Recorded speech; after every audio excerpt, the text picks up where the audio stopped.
Барлықтарыңызға сәлем достар, бүгін өте дәмді болып шығатын королевская ватрушканың рецептісімен бөлісетін боламын. Менімен соңына дейін болыңыздар. Осы рецептпен ватрушкаңыз өте нәзік, дәмді, ароматты болып шығатын болады. Дәмі де өте ерекше, кесілген түрінде де өте нәзік, керемет болып шығады. Қонаққа салсаңыз да, шаймен ішсеңіз де керемет десерттеуге болады. Сондықтан да видеоны соңына дейін қарап, менің каналыма тіркелуді ұмытпаңыздар.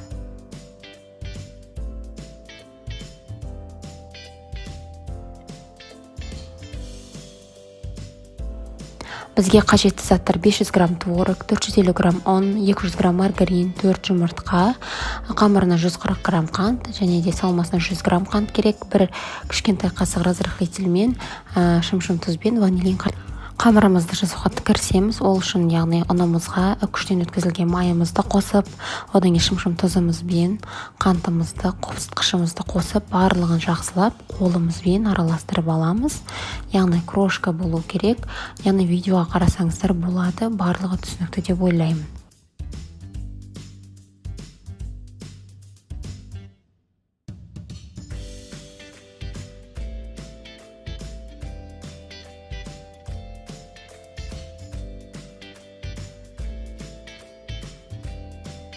Одан кейін салмасына кірісетін боламыз. Яғни творогымызға жұмыртқамызды, қантымызды, ванилинімізді салып, блендердің көмегімен бір келкі болғанша жақсылап араластырамыз.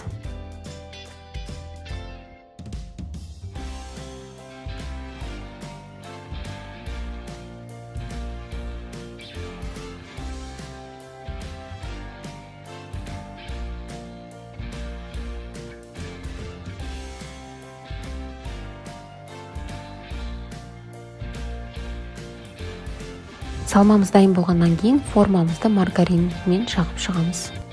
Одан кейін формамызға жаңағы қамырымыздың жартыдан көп бөлігін салып шығамыз. Одан кейін қолымыздың көмегімен бортиктарын жасап аламыз.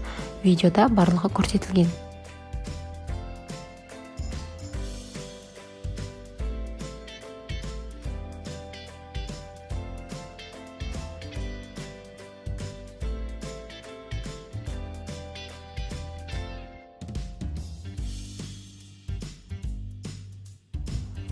Одан кейін салмамызды құйып, үстіне қалған жаңағы қамырымызды сеуіп шығамыз.